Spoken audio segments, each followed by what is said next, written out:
Well, hi, I'm so glad you're here. It's Valentine's Day. I wear red about twice a year on Christmas and Valentine's Day. The rest of the time, I usually wear green. I'm so glad we're together on this day, though, because I want to show you what we've been doing. Right down here was one major tree that had to be cut down. Over here was a giant poplar. Actually, there was two, which was because the flood that we had here. Those of you that have been following the saga of the stream know that last fall we had a major flood here. It has been a really rugged season. Maybe for some of you too. It's been a bitter winter here, and so the land is actually devastated. It's almost worse in a way than when I very first bought it, which was in 2011. 2011. So that means that just now, this month, we're beginning the 8th year here at the stream. Number 8, we all know, new beginnings, right? And we're in the Hebrew year of 5778. So what I want to share with you on this love video is that if you too may be in a season where things are other, different, strange, new, there's a big change, and it's really messy, I want to encourage you and me that that's not necessarily a bad thing. I think sometimes when the new comes, there has to be this season of messiness, and we have to be okay with it. I would like everything to be pristine, but it's not. Including poor Butter with her cone. Butter? Oh dear. There's Butter having to have surgery on her paw. Well, here I am in front of a skid steer. We're using this to clear out new land over yonder. You know, we're in a season that God promised that anything and everything that could be shaken would be shaken. And I don't like that probably any more than most of the rest of you do, because I would like things to be nice and even and smooth sailing, but it's not. That's not the season we're in. We're in the season where things are being revealed. I heard a speaker say not that long ago that right now in Christendom we have exchanged pragmatism. As long as it works, hey, it works for me. Does it work? As long as it works, we've exchanged pragmatism for the truth.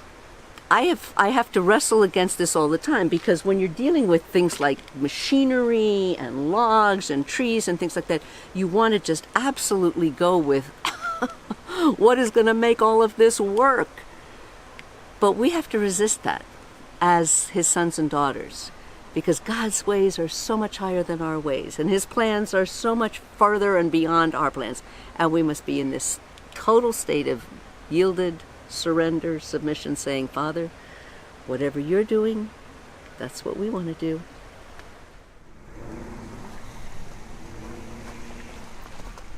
So here we are by the 27-ton log splitter. With all these trees coming down here and everything else, we have needed a log splitter. So here it is.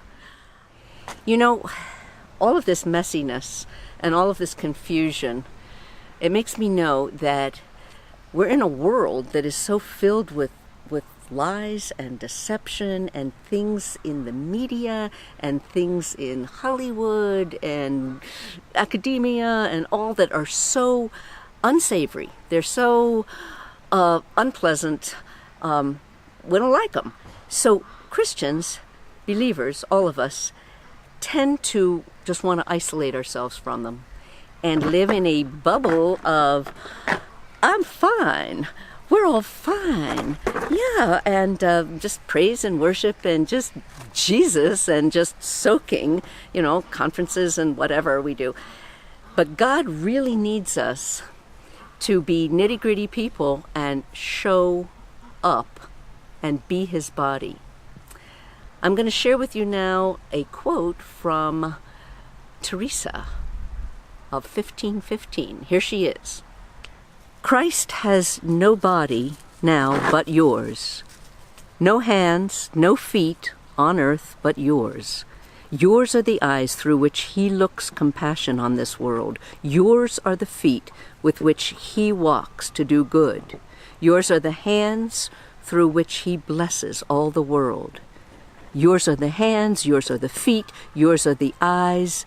You are his body. Christ has no body now on earth but yours. You know, God is actually counting on us to be the salt and light in this culture. We cannot avoid it. We can't isolate and just be in our little Christian bubble. We really can't. We're supposed to engage this very wicked, messed up, confused, dark culture. And I know I struggle with it as well. But you know, every generation is called to do this. And so are we. You know, this is also President's Month and President's Day. You know, Lincoln and the Civil War. If you lived at the time of the Civil War, do you think you would have been actively engaged in coming against slavery?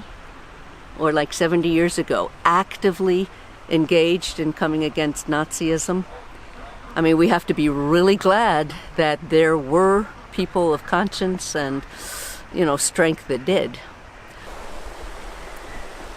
You know, the stream is somehow going to be back again. People say, oh, just wait till the spring, it will come back again. It will come back, and it will again be a place where people can be refreshed and hopefully recommissioned. Not to retreat and be isolated and insulated, but to go on out into the world and engage this culture. You know, God's looking for sage people, S-A-G-E, spiritually active, governmentally engaged. And, you know, as unsavory as this whole process kind of is to us, because we would just like to stay with Jesus and worship the King, and I would always just like to dance with flowers in my hair and banners. That would be my choice. But that's not what God wants us to do and needs us to do. We need to be his body. You know, God really does love us on this love day. He really does. And he has given us a great window of time right now in which to boldly and fully express his love to the whole world, to each other, but especially to those that don't yet know him. So on Valentine's Day, I hope you will receive his great love for you, and certainly mine. And come back soon. See you next time.